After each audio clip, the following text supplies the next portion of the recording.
제가 오늘은 진짜 기가 막힌 얘기 하나 해드릴까요? 오빠들 끝까지 함께 해주세요.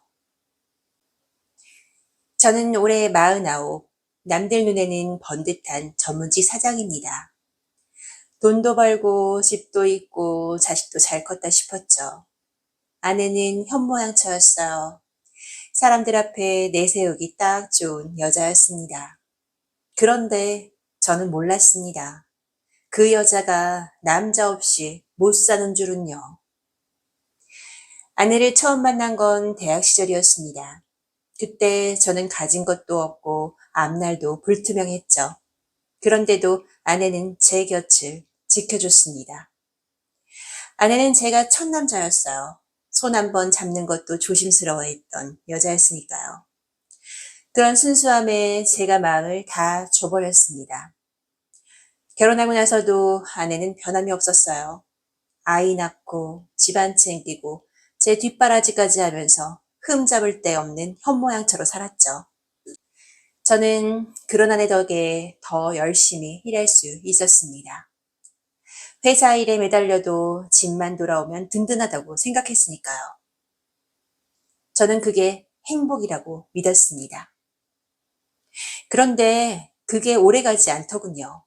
가정은 안정됐지만 저와 아내 사이는 조금씩 멀어졌습니다.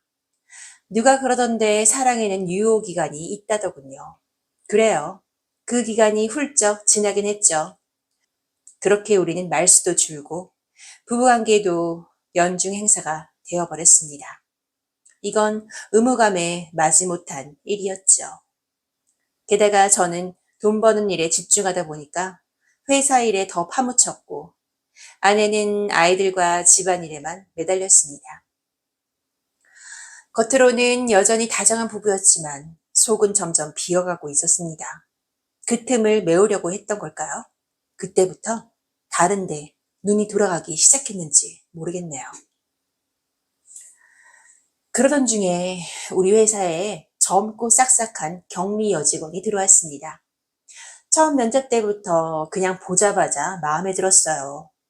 나이도 젊은 데다가 어딜 가도 사람들이 다 쳐다볼 만큼 참 괜찮은 여자였습니다.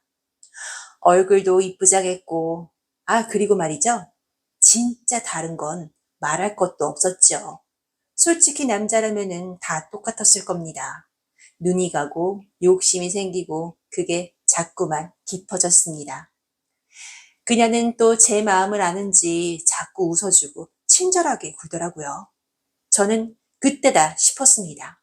다가갈 타이밍 말이에요. 그런데 생각보다 그녀는 제게로 쉽게 다가오더군요. 새롭게 연애라는 것을 시작하니까 내 자신이 젊어지고 인생의 활력소를 되찾은 것만 같았습니다. 이건 해본 사람만 알죠. 아무튼 간에 집에는 출장 간다고 둘러대고 그녀와 몇 번 해외여행도 갔습니다. 그녀는 말이죠. 처음에 순수한 얼굴이었는데 제 옆에 있을 때마다 달라졌습니다. 두 얼굴이라고 해야 할까요? 제가 뭘 원하는지 말하지 않아도 척척 맞춰줬습니다. 게다가 그녀는 참 아찔했어요. 특히 위쪽이요. 아이고, 남자 눈길을 붙잡기에는 충분했습니다. 가끔은 넘칠 만큼 과분했죠. 아시죠? 무슨 얘긴지. 굳이 말 안 해도 다들 느끼실 겁니다.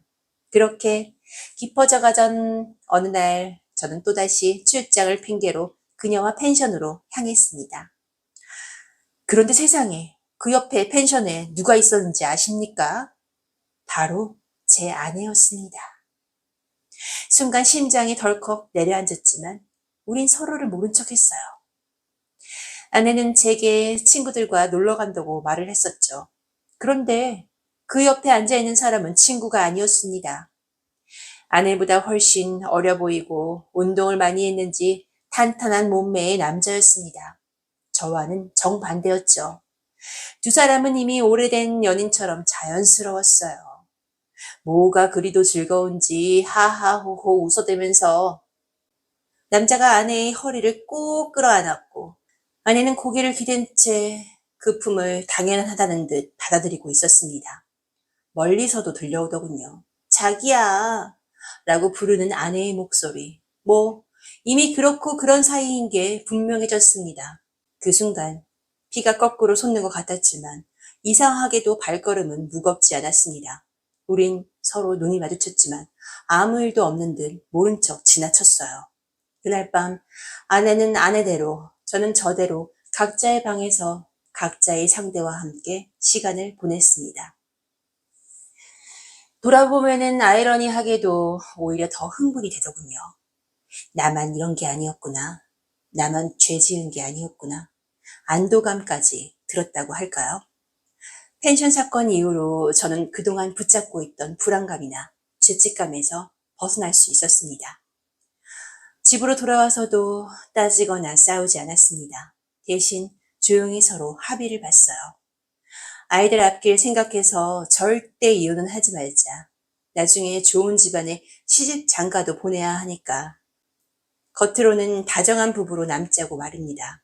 서로의 사생활은 그냥 못 본 척, 모른 척 하기로 했습니다. 더 놀라운 건 집안에서의 일상은 변한 게 하나도 없었다는 거예요. 식탁에 마주 앉아 밥을 먹고 명절이면 친척들 앞에서 웃고 가끔은 각자 휴대폰을 붙들고 누군가와 문자를 주고받으면서도 평소처럼 여보 밥 먹어 라든가 누구 아빠, 누구 엄마로 부르며 지냈습니다. 누가 보면 참 다정한 부부였을 거예요. 하지만 속은 이미 비어 있었고 그 빈자리를 우리는 각자 다른 방식으로 채우고 있었던 거죠. 아무튼 그렇게 우리는 겉으로만 부부인 철저한 쇼윈도 부부가 되어갔습니다. 그게 우리만의 방식이었고 결국 우리가 택한 삶이었습니다. 그날 펜션에서 서로의 모습을 확인한 게 돌이켜보면은 오히려 잘된 일인지도 모르겠습니다. 이상하게도 그 후로는 서로를 원망하기보다는 그냥 친구처럼 대하게 되더군요. 아내는 어느 날 말했습니다. 그 펜션에서 만난 남자와는 이미 끝났다고요. 대신 또 다른 사람을 소개받았다고 하더군요. 우린 그런 얘기를 아무렇지도 않게 주고받는 사이가 되어 있었습니다. 저 역시 회사 여직원과의 관계를 놓지 않았습니다. 그러던 어느 날 아내가 이렇게 덧붙였습니다. 그 여직원이랑 혹시라도 임신 같은 문제 생기지 않게 조심해. 우리가 서로의 사생활은 인정하더라도 아이들 앞에서 다른 연결고리는 만들지 말자. 저도 받아들였습니다. 복잡한 거는 귀찮고 싫었으니까요. 서로 각자 뭔 짓을 하고 즐기더라도 선은 지키자는 게 우리들만의 규칙이었습니다. 이제는 말이죠. 부부라기보다는 동지 같고 때로는 친구 같아요. 때론 이성에 대한 조언도 아끼지 않았습니다. 겉으론 여전히 다정한 부부였지만 속으로는 각자의 길을 응원하는 그런 기묘한 삶을 살아가고 있었습니다. 동상이몽, 딱 우리 부부에게 맞는 말이네요. 인생에 뭐 정답이 어디 있겠습니까? 이렇게 된 마당에 우리는 우리들만의 방식으로 행복을 누리면 그만인 것을요.